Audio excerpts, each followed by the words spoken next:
All right. Hey, I want to give you a quick overview of the new user interface for Planning Center. It's actually pretty intuitive, but just to make sure this is our new Planning Center video, I'm going to go over a few things. So you may learn something new that has nothing to do with the new UI. So real quickly, we're in West Little Rock's plans, and one of the things I want you to see is the first thing that, hold it, oh, there we go, now we're there, is that I want you to see is this button right here, which is the export, copy, or duplicate button. That's a very important one because let's say that you want to use my August 22nd plan. I'm going to show you on this one just because it's empty and it'll help me get started for the next thing. So I click export and copy and it brings me to this screen right here. And I want to move it as a new plan. Now you can notice here I can switch and I can go to anybody else's folder. So this is how you would move it to your Kid Life folder. I'm going to leave it in West Little Rock. And then you'll notice it says how many of these do you want to move and what date do you want it to be on. So I want it to be on November 7th. I only want to do one for right now. And so I'm going to click submit. What that's going to do is it now pops up a new plan right here. And I'm going to show you this. If I click here, this takes me to the series. I'm a part of it, and I'm just going to detach it from the plan. So basically now I'm like, yes, I want to detach the series. Now it's a brand new series. I would go in, I would click here, and I would retitle it. But now let's get into this new interface, okay? So the thing is if I want to edit anything, I just click it, and it brings all my information over here. I can type my description in here, which will then show up over there. If I want it to be seen on the plan, it's in description. If I just want it to be in Planning Center but not show up on the PDF and the printout that I give people, then I put it in as a detail.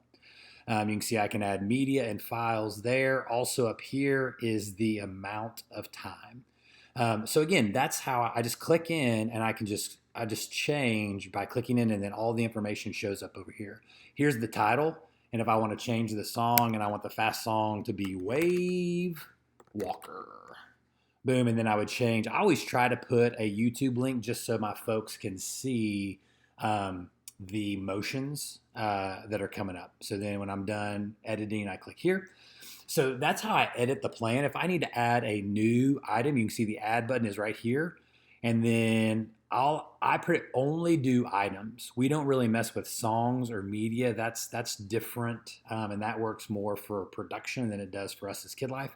So I just grab an item, drop it where I want it, and then now you can see it pops up, and I can say silly songs with Larry. That's going to be a new segment we're going to start. It's going to take, oops, I clicked out of it too soon. Where did silly songs with Larry go? There it is. Apparently we're going to do it right after the rules. I click here, 3 minutes, boom, and there it is. If I don't want this anymore, you can see the little trash can over there, boom, click it, gone. Okay, now let's talk about how to add people. Just so you know, I never add people over here. I always go into the matrix to get it set up. So let's real quickly talk through the matrix, and hopefully this video will still be fairly short. So if all you want to know is about the UI, go ahead and click out. But I'm going to show you how to use the matrix. You can see right now I got nobody. So I'm going to load a plan, and we're going to go further back into the past. Now again, you can see I'm in West Little Rock, and I'm going to go to Kid Life. And I'm going to open up just some older ones. I don't know why you clicked out. Oh, there we go.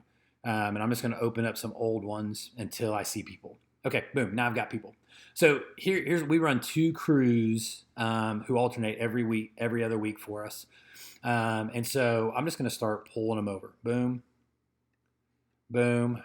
And apparently, I ran into this problem earlier. Oh, there it is. It's up here for some reason. Oh, because it's at 10:15 now. That's fun. That's why it wasn't opening. Fascinating. Okay, so I'm just going to keep pulling over. And fascinating. Blockout. So I do not want to use whoever that was that I was trying to use. Emily Robbins. Okay, cool. So then same thing over here. I just keep pulling over. Just keep adding. And again, this is how I do my rosters. Conflicts are fine. is I just added, and we changed our service times, and so now that's why it has changed this now. But again, that's how I do it. Is I just grab it. If I want to add somebody who's not here, I just go and I click this People tab, and let's say that I want to add, let's add Bhavisha Patel, who hasn't served since COVID, but she'll be coming back soon. So I'm going to go ahead and click out, and I'll just grab her now, and I just add her to the small groups. Boom. If there's somebody I want to get rid of, I just click here, boop. And then once I get everybody added, I just go here and I go email these people. And you'll notice that right now, all 10 plans, like I can go in and I can deselect or select. So I just want to let September 26th know, right? But then you'll notice right now there's 0 people selected. It's because I have to add the team. So I click add. And then here's children's ministry. Now you can see there's 4 people that are serving on the 26th.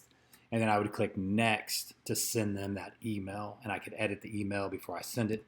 But there you go. That's how you do people inside of Matrix, which again is the only way that I really schedule people because I have my positions right over here.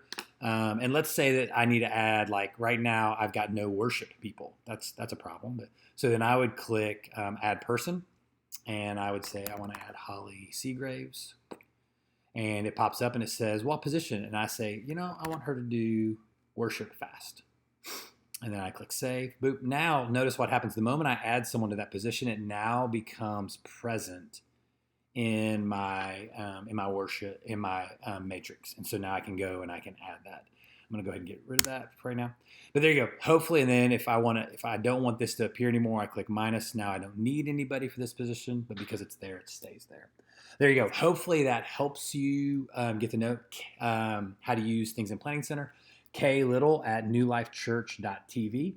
If you got any questions, let me know.